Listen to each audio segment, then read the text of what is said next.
Welcome to this explainer. I am so excited you're here today because we've got a really fantastic mission ahead of us.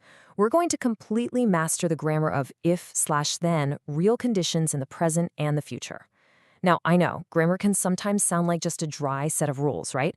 But honestly, it's actually the secret code we use to communicate with absolute crystal clarity. By the end of this, you're going to know exactly how to use these structures to say precisely what you mean. So, here's our roadmap. We'll start with a conditional puzzle, move on to the golden if clause rule, compare habitual versus future results, look at facts, modals, and imperatives, and finally, test your knowledge. Section 1. The conditional puzzle. Habitual or future? Let's just build a little excitement right out of the gate with a real-world scenario. Take a look at these two sentences. Sentence 1, if the baby wakes up in the middle of the night, she'll cry. And sentence 2, if the baby wakes up in the middle of the night, she cries. Notice that super subtle verb change at the very end? We go from she'll cry to she cries. So here's my challenge for you. How does that tiny, literally one-word shift change the entire meaning of the sentence? Which one is describing a regular, everyday habit, and which one is predicting a specific event in the future? Take a beat, think about it. If you guess that the verb tense at the end completely shifts the timeline, you are spot on. But before we reveal exactly which is which, let's unlock the core grammar rules that act as the master key to this whole puzzle. Section 2, the golden if clause rule. Okay, let's dive into this. What's really cool here is how logically this is all categorized. Every single conditional sentence is basically a matching game with two parts, the if clause and the result clause. Think of the if clause as your anchor. For real conditions, that anchor stays firmly locked into the simple present tense. It's the result clause that actually does all the heavy lifting. Depending on whether you use the simple present or the future tense for your result, you fundamentally change the meaning, shifting the whole vibe from a routine habit to a specific future activity. And that brings us to the absolutely crucial point, the golden rule. Honestly, this is the trap where most people trip up. When you're expressing real, factual ideas in the present or future, you must always use the simple present tense in the if clause. Never use the simple future there. No exceptions for this one. You don't say if it will rain, you say if it rains. Keep that if clause grounded right here in the present. Section 3. Habitual versus future results. So now that we have our if clause firmly anchored in the present tense, let's see how tweaking the result clause manipulates the timeline. This juxtaposition perfectly illustrates what we're talking about. In sentence A, if I don't eat breakfast, I always get hungry during class, we're using the simple present get. But in sentence B, if I don't eat breakfast tomorrow morning, I will get hungry during class, we've suddenly switched gears to the simple future will get. What this boils down to is that when you want to talk about a habitual activity, a routine, or something that happens over and over again, you use the simple present in both clauses. Present tense in the if clause, present tense in the result clause. If I don't eat, I get hungry. It's a matching pair. It signals to whoever's listening, hey, this is just how things normally work for me. And that perfectly answers our initial puzzle. If the baby wakes up, she cries, is the habit. On the flip side, when you want to pinpoint a specific, one-time event that hasn't even happened yet, you shift to a particular future activity structure. The if clause stays simple present, sure, but that result clause jumps to the simple future. If the baby wakes up tonight, she'll cry. See that? You're no longer stating a general truth, you're predicting an exact outcome for a specific upcoming moment. Section 4. Facts, modals, and imperatives. Now, if language were just perfectly rigid rules all the time, it'd be pretty boring, wouldn't it? Let's get into the fun stuff, the exceptions and nuances that make English so dynamic.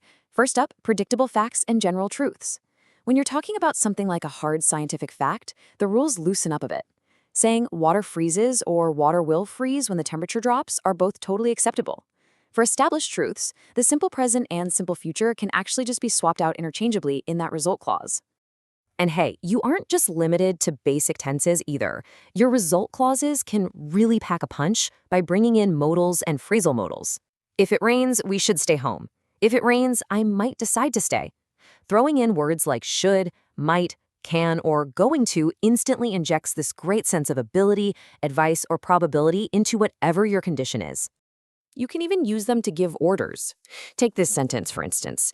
If anyone calls, please take a message. Here, a direct imperative command is acting as the entire result clause. It's direct, it's efficient, and check it out, it still follows our golden rule perfectly. The if clause, calls, stays right there in the simple present. Now, here's where it gets really interesting. Look at the unusual placement of one specific word. Let's compare if anyone calls with if anyone should call. We've actually taken the modal should and just dropped it directly inside the if clause itself. So why do we do this? Well, this is a great advanced little tip. Dropping should into an if clause basically means the exact same thing as the simple present, but it adds just a tiny flavor of doubt. It ramps up the uncertainty just a notch. If anyone should call basically translates to, I don't really expect anyone to call, but just in case they do. It's such a nuanced, sophisticated tool to have in your communication toolkit. Section 5. Test your knowledge. All right. We've solved the puzzle, laid down the golden rules, and explored the fascinating exceptions. So let's do a rapid-fire quiz to cement everything we've unpacked in this explainer today. Get ready. Here is quiz number 1. If there is a bike race, the road is closed or will be closed. Take a second, lock in your answer. If you said both, you absolutely nailed it. In a situation like a bike race, context is everything, right? The road is closed is correct if you're talking about a habitual rule, like every single time there's a race, they shut the road down. But will be closed is also correct if you're warning a friend about a specific race happening next weekend. Let's keep the momentum going. Quiz number 2. If you run up a hill, your heart beats or will beat fast. What do you think? Once again, it's both. Remember our rule about scientific facts and water freezing? Same exact principle applies here. Because a racing heart is a predictable physical fact, a general truth, you are totally allowed to use either the simple present beats or the simple future will beat. Okay, let's look at one final test. Quiz number 3. If it should rain, we'll take the bus. Does this sentence express a habitual, everyday routine or a future meaning? The answer is future. Let's break down exactly why, snapping those puzzle pieces together one last time. The result clause is our massive giveaway here. Will take is simple future, pointing straight to a specific upcoming event. And that should rain part in the if clause, that's just our advanced exception, adding that fun little touch of uncertainty to the whole condition. You guys have done a truly fantastic job navigating these structures today. As we wrap up, I want to leave you with this thought. If mastering just one single verb tense can entirely shift your sentence from describing a boring daily habit to predicting an uncertain future, what other communication superpowers do you think are hiding in the grammar rules you use every single day? Thank you so much for joining me for this explainer, and definitely keep exploring the fascinating architecture of the language around you.